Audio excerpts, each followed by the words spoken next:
Noiz hasi zen gizakia sua egiten? Duela milioi bat urte gizakiek jada erabiltzen zuten sua, baina berez piztutako sua izaten zen, adibidez, tximiza baten bitartez. Suaren kontrolak aukera eman zien gauez eta ilunpetan jarduerak egiteko, arriskuetatik babestu zituen, eta digeriezinak ziren elikagaiak, nutrizionalki oso aberatsak, aprobetxatzeko aukera ere eman zien. Horrek, garapen kognitiboa ere berekin zekarren. Beraz, sua egiten ikastea aurrerapauso handia izan zen eboluzioan. Duela 50.000 urte jada Neandertalek sua pizteko gaitasuna zuten.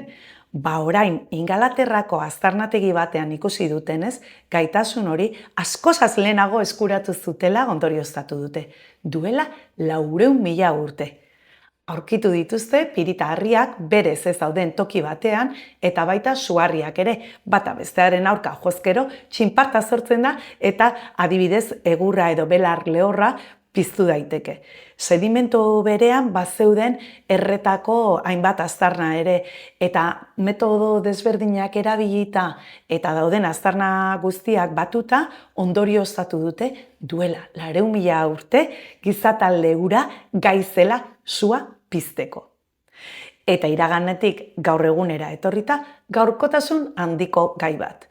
Ozempic, Mounjaro eta horrelako farmakoak oso ezagunak egin dira, hasiera batean diabetesa tratatzeko sortu baziren ere, argaltzeko emaitza benetan onak ematen ari direlako eta obesitatearen aurkako tratamentuetan lehen aukerakoak bihurtzen ari dira, baina badituzte nahigabeko albo ondorioak. Orain, diabetesaren kontra sortutako beste botika batzuk probatzen ari dira, baita obesitatearen kontra ere. Hauek, hesteetan eragin beharrean, muskuluetan eragiten dute, eta ez dituzte besteek dituzten albo ondorio kaltegarri horiek.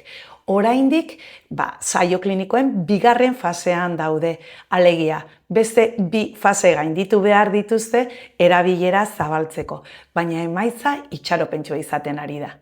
Albiste hauek eta askoz gehiago, zientzia.eus atarian.